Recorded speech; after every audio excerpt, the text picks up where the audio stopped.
Halo, Assalamualaikum warahmatullahi wabarakatuh. Ketemu lagi dengan saya, Dr. Zeki Umbana, spesialis saraf.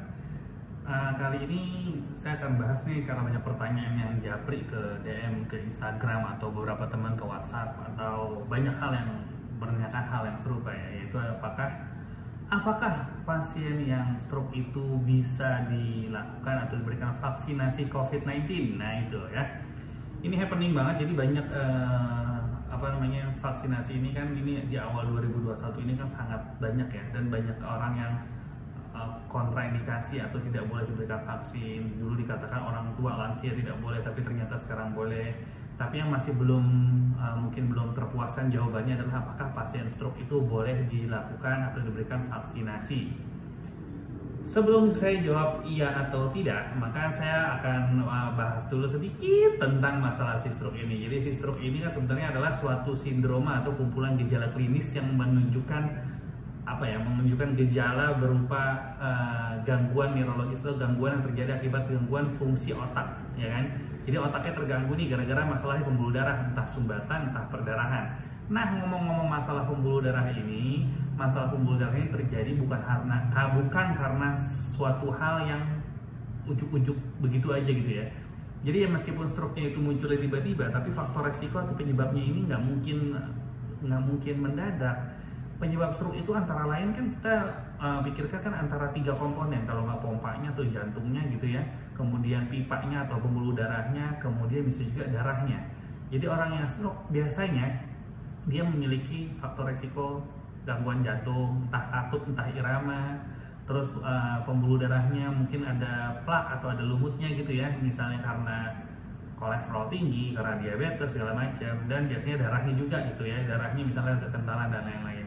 Nah, jadi kalau orang yang mengalami stroke akut atau lagi stroke-nya yang lagi dirawat, ya vaksin sebaiknya ditunda kalau lagi stroke. Tapi kalau orang sudah selesai perawatan stroke-nya, tapi dia masih memiliki gejala sisa, entah itu dia misalnya mulutnya masih miring, ngomongnya masih cadel, atau tangan kaki masih lemas, itu boleh divaksin?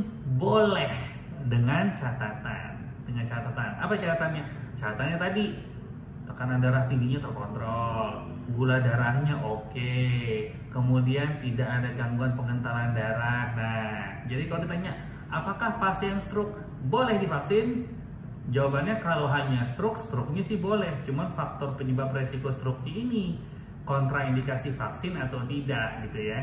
Jadi kalau memang ada orang-orang yang pernah mengalami stroke dan saat ini alhamdulillah kondisinya bagus, nggak ada darah tinggi terkontrol dengan obat, gulanya oke dengan obat, kolesterolnya aman dengan modifikasi gaya hidup dan obat, boleh divaksin? Silahkan. Tapi apakah orang-orang yang stroke yang tidak boleh divaksin yang seperti apa? Yang memiliki faktor resiko yang belum terkontrol. Dia pernah stroke tapi gulanya mungkin masih tinggi banget, gangguan pembekuan darah atau ada hal-hal lain gitu ya. Tapi ada baiknya kalau memang masih ragu, kontrol ke dokter spesialis saraf terdekat yang yang biasa menangani Anda. Karena dokter yang menangani Anda itu adalah dokter yang paling paham dengan kondisi kesehatan Anda, karena semua tercatat di rekam medik.